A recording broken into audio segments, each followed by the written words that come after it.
YouTube, how you doing? Murph here, bringing you another product review. Today's review is going to be on the HK Gaming GK61 60% keyboard.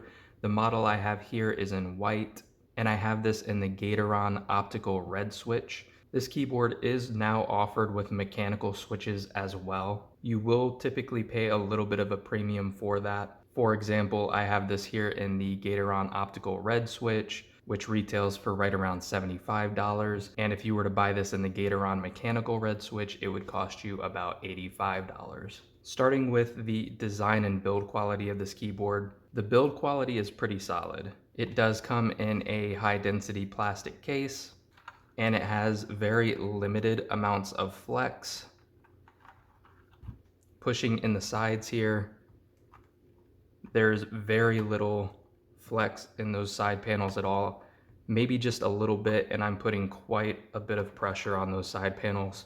And it's got a nice little bit of weight to it for a 60% plastic keyboard. This keyboard does feel pretty solid. The only exception might be the keycaps on this keyboard. These are double shot ABS, and they don't feel to be the highest of quality.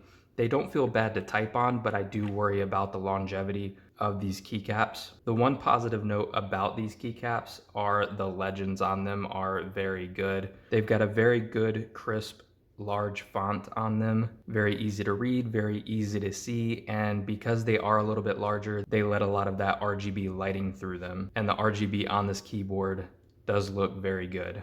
As far as the design of this keyboard, it's very simple. There is no kind of branding on any of the sides, which I can appreciate. The one knock on the design of this keyboard is that it does not feature any kind of adjustable feet, so you do get one typing angle. What you see is what you get as far as that is concerned. And the typing angle on this keyboard is listed at 5.6 degrees. As far as the dimensions of this keyboard, it is 292 millimeters or about 14.8 inches long, about 102 millimeters or 5.2 inches wide, and about 40 millimeters or 0.9 inches tall. This keyboard comes in weighing at 1.3 pounds, which makes it about average, maybe slightly above average as far as weight is concerned for a 60% keyboard with a plastic housing. This keyboard comes with a 1.6 meter long USB-C cable, and also in the box you are going to find a plastic keycap puller, and you are also going to get a switch puller because this keyboard does feature hot swappable switches. Now, this keyboard retails for right around $75 to $85 depending on which switch type you get. So it's pretty cool that you are getting hot swappable switches in a keyboard of that price point. Now, if you buy this keyboard with the mechanical switches, it will be hot swappable with just about any mechanical switch. But keep in mind, if you do go with the optical switch variety, it's only going to be hot swappable with other Gatoron optical switches. You can see here with these Gatoron optical red switches, that PCB is not going to support mechanical switches, but it is nice that this keyboard does come with a hot swappable PCB. Now we'll do a quick sound test. I typically do these sound tests in two parts. I usually do one at kind of a normal volume that represents a normal typing experience.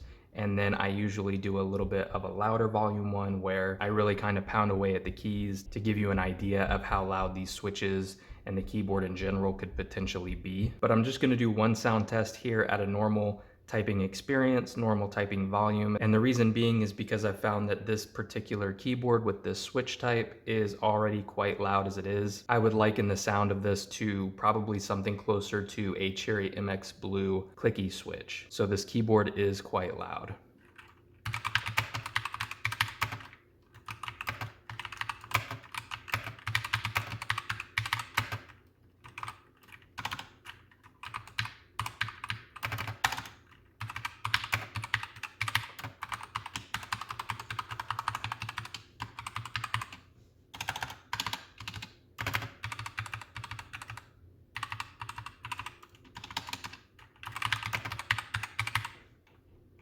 So that's what those Gatoron optical switches sound like in the GK61. Now we'll move on and talk about the RGB on this keyboard. Like I said before, Very good RGB LEDs on this keyboard. Very bright, very vibrant. Now this keyboard does come with onboard RGB controls, and to use those you're going to do FN and then O and P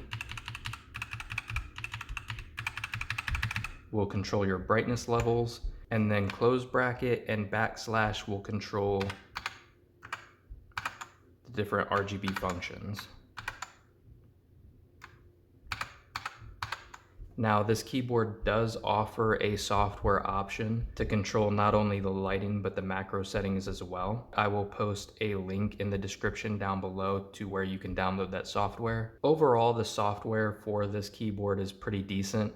I do have some issues where sometimes it doesn't detect the keyboard and I'll have to unplug it or plug it back in. And there's also occasions where the software itself will just kind of minimize or just close itself out of nowhere and I have to open it back up. But once it's up and running, it does work pretty well. Once you bring up the software, this is what you're going to be presented with. You can do different key assignments under this tab here. Of course, it's got a macro tab where you can set up different macro functions for the keyboard. And then it's got a lighting tab, which is what most of you are going to be concerned with. You can see here it does have several different pre-assigned lighting options, and then you can actually add your own customized options as well. And real quick, we'll go through these different lighting modes. This is what they call vortex, and for each of these you're going to be able to control the brightness and the speed.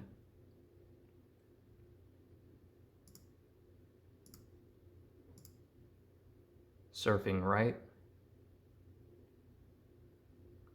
Again, you can control the speed for this if needed.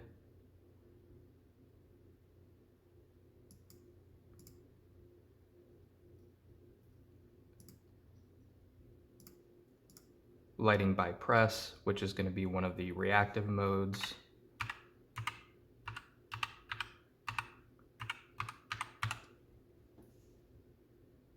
And when you are on some of these options, you can see here for light color, it's on colorful right now, but if you uncheck this,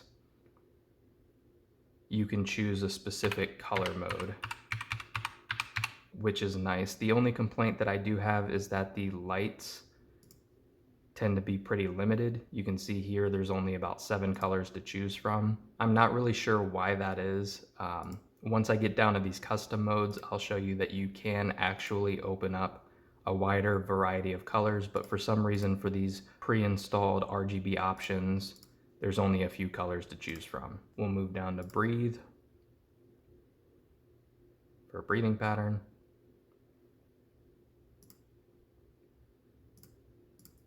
Ripple, it's another reactive mode.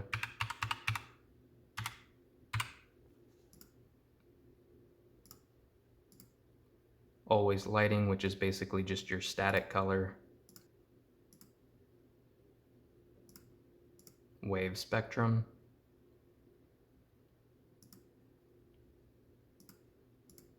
Center surfing.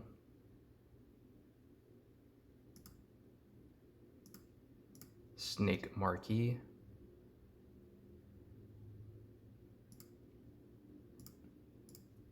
Glowing fish.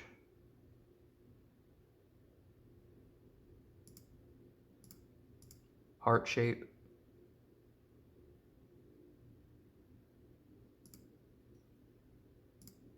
Colorful fountain.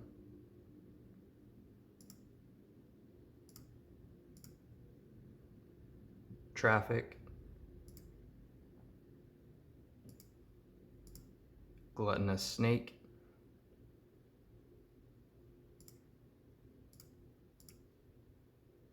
Wild dance.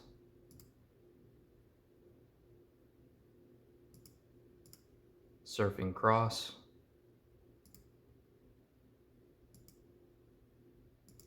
Spectrum. And random fountain. And then once you get down here, you can actually customize your lighting modes. And like I was saying before, once you come into one of these custom modes, you do have a wider variety of colors to choose from. But for whatever reason, I could not get that wide of a variety of colors by using these installed RGB modes.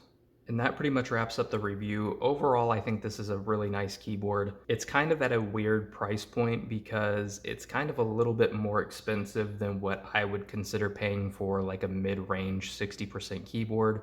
Something like the Royal Kludge RK61 or the Red Dragon K530, but it's a little bit cheaper than those premium options, things like the N Pro 2, the Ducky 1-2 Mini, the Razer Huntsman Mini. It's kind of an in-between price point, but I also think it's a little bit appropriate because it's kind of in between those two tiers as far as quality as well. I think the build quality is solid for what you're getting. The RGB lighting on this keyboard is very, very good. It comes with hot swappable switches, and it is a little bit more of an affordable keyboard at about $75 to $85 depending on which switch type you go for. The typing experience is pretty good as well. This is actually my first experience with a Gateron optical switch, and I'd have to try a few of the other ones to see if some of them are a little bit quieter or have different typing mechanics or anything like that. But compared to a typical mechanical switch, this one was not my favorite, but if you go with a typical Gateron mechanical switch option, I would think that you would be getting an experience that is typical of a typical mechanical switch. So with that in mind, the typing experience on this keyboard is pretty good, and it has a pretty good software option. It is quite basic when you compare it to something like the Razer software, Corsair software, things of that nature, but considering some of these keyboards, even at higher price points, especially something like the Ducky 1-2 Mini, doesn't have a software option at this point, at least not yet. I'm hoping that's something that comes to their 1-2 Mini series soon.